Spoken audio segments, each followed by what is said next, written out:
Assalamualaikum, anda sedang menonton Sekilas Fakta 5 Ogos 2022 bersama dengan saya Nusyah Mama Amin.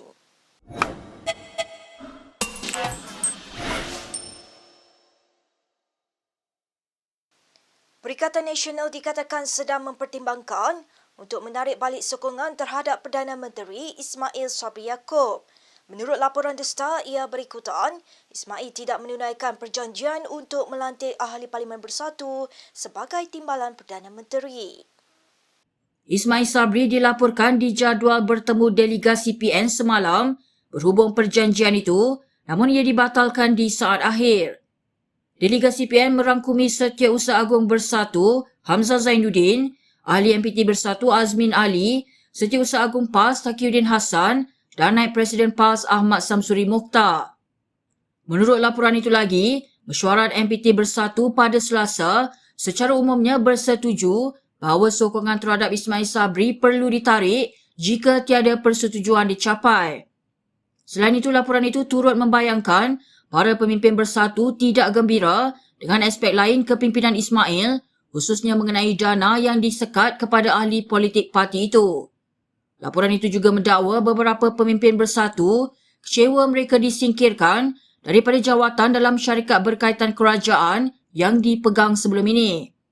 Bagaimanapun menurut laporan itu lagi, Azmin tidak bersetuju dengan pendirian mereka dan keluar daripada kumpulan WhatsApp kepimpinan Bersatu selepas mesyuarat tersebut. Kenyataan Presiden UMNO Ahmad Zahid Hamidi baru-baru ini mengenai Tengku Zafrul Abdul Aziz telah membangkitkan kebimbangan Bersatu. Pada konvensyen BN Selangor hujung minggu lalu, Zahid berucap bahawa Zafrul mampu membawa gula dalam usaha menawan semula negeri itu. Ketua Penerangan Bersatu Wan Saiful Wanjan berkata, nyataan Zahid tersebut seolah-olah menggambarkan budaya rasuah UMNO kembali ke dalam parti itu. Zafrul yang merupakan Menteri Kewangan telah dilantik sebagai Bendahari BN Selangor baru-baru ini. Menurut Wan Saiful, Perdana Menteri Ismail Sabri Yaakob juga turut membuat kenyataan yang serupa. Dalam ucapannya, Ismail mendedahkan dia melantik Ketua UMNO Selangor Noh Omar sebagai Menteri Kabinet untuk membawa minyak kepada jentera UMNO. Menurut Wan Saiful adalah mengejutkan apabila Zafrul kini sehaluan dengan kleptokrat selepas 2 tahun diberikan platform politik oleh Presiden Bersatu Muhyiddin Yassin. Katanya Bersatu sebelum ini telah mempertahankan Zafrul apabila dasarnya sebagai Menteri Kewangan diserang pemimpin UMNO. Baik, kita ke perkembangan berikutnya. Anwar Ibrahim juga patut menunding jarinya kepada kegagalan bekas Timbalan Perdana Menteri Dr. Wan Azizah Ismail, kata Ketua Pejuang Wilayah Persekutuan Khairuddin Hapu Hassan. Ini selepas Ketua Pembangkang itu membayangkan Dr. Mahathir Mohamad gagal membantu orang Melayu sepanjang 22 bulan pemerintahan PH. Khairuddin berkata demikian bagi mengulas kenyataan Anwar yang dikatakan bersikap emosional terhadap pembentukan Gerakan Tanah Air GTA oleh Mahathir semalam. Anwar yang juga Presiden PKR semalam menolak penubuhan GTA oleh Mahathir, sebuah kumpulan politik longgar yang bertujuan untuk memerangi UMNO dan memperjuangkan nasib orang Melayu. Gerakan politik itu disokong oleh 4 parti politik iaitu Pejuang, Putra, Berjasa dan Iman.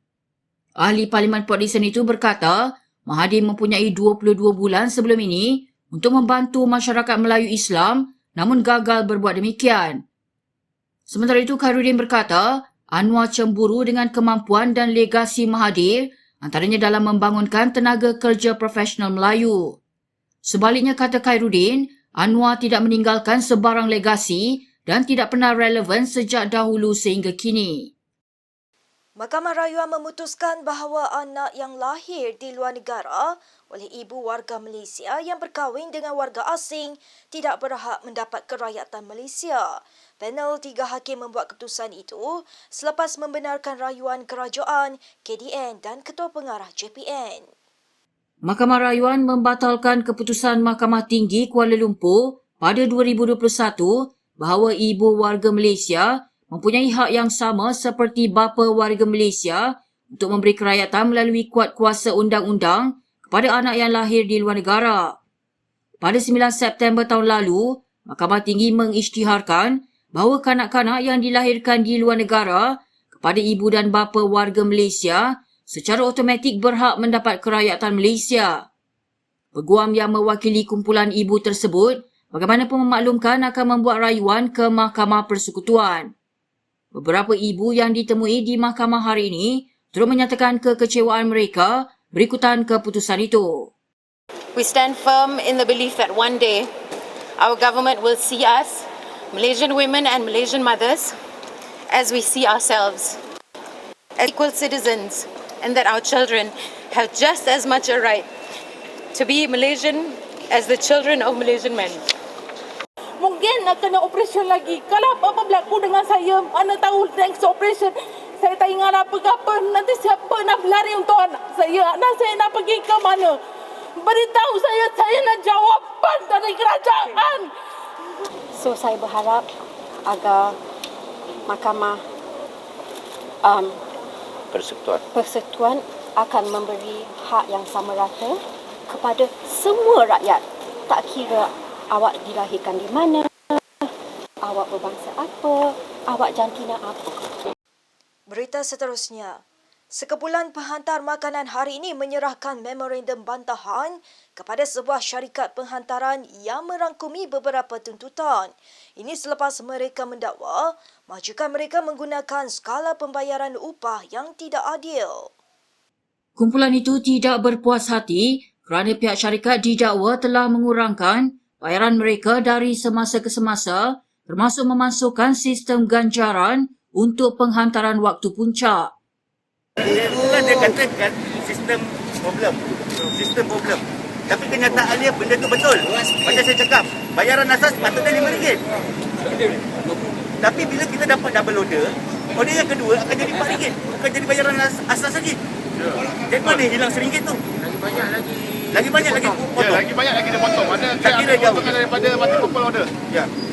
Terdahulu kumpulan tersebut turut melancarkan mogok selama 24 jam digelar food delivery blackout yang memerlukan penghantar makanan mematikan permohonan penghantaran mereka selama sehari. Notis mogok itu juga menggesa penghantar makanan berkumpul di 10 tempat perhimpunan di Lembah Kelang pada pukul 4 petang sebelum berkonvoi menyerahkan memorandum kepada syarikat itu. Grab Malaysia semalam bagaimanapun tampil menafikan dakwaan mereka dengan mengatakan pengurangan pendapatan tersebut adalah disebabkan masalah teknikal sistem yang telah diperbetulkan. Seterusnya, ikuti kandungan berjenama yang dibawakan khas oleh MBSB Bank Berhad. MBSB Bank Berhad, MBSB Bank mengumumkan pemenang hadiah utama bagi kempen Simpan Berganda Menang Bergaya.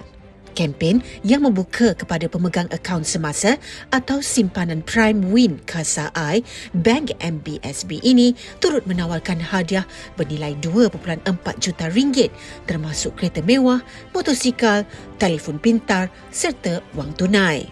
We meet the number of customers that we want to bring in even more. And even in terms of the deposit, I think the team has breached the target, the numbers. With that regards, I would like to extend my highest appreciation and gratitude to all the customers out there. MBSB Bank is another bank who is going to provide values to our customers. Bank that put the customers' value as our top priority. Pemenang hadiah utama kempen Simpan Berganda Menang Bergaya yang juga merupakan pelanggan setia MBSB Bank berjaya membawa pulang sebuah kereta BMW X4 30i M Sport. Right now, I'm very happy and excited.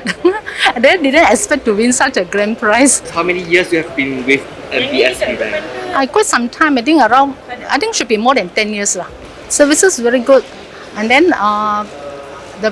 normally because the rates there, they are more attractive. Seorang lagi pemenang bertuah, Mazna Harun, 81 tahun dari Terengganu pula, berjaya memenangi skuter BMW C400X. Suka hati. Kata tunggu. So, makcik akan bagi motor tu untuk makcik sendiri ke ataupun bagi siapa? Ini motor Biarlah rahsia. Dia cucu juga. Bila nenek saya menang, baru dapat berita yang dapat menang tu, every family member semua terus nak join. Memang betul-betul nak join. Semua, ruginya tak join. Dengan saya rasa macam nak masuk dah lepas ni. Semua macam tak sangka. Tu yang excited lah.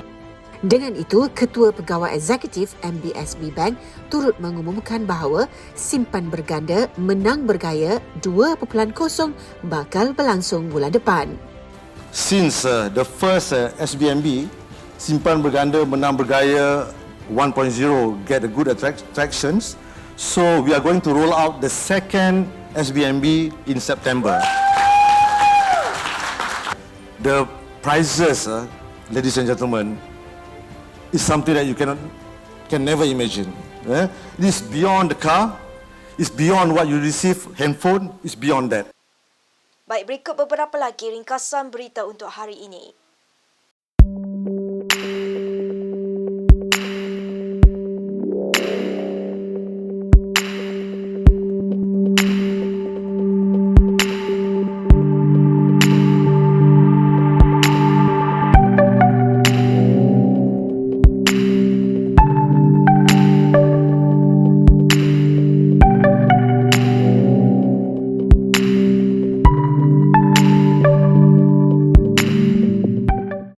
Sekian sahaja daripada saya, Nur Syah Mama Amin untuk Sekilas Fakta. Untuk lebih banyak berita, anda boleh melayari kinitv.com. Anda juga boleh mengikuti kami di Instagram, Twitter, YouTube dan Facebook. Salam hormat dan selamat berhujung minggu.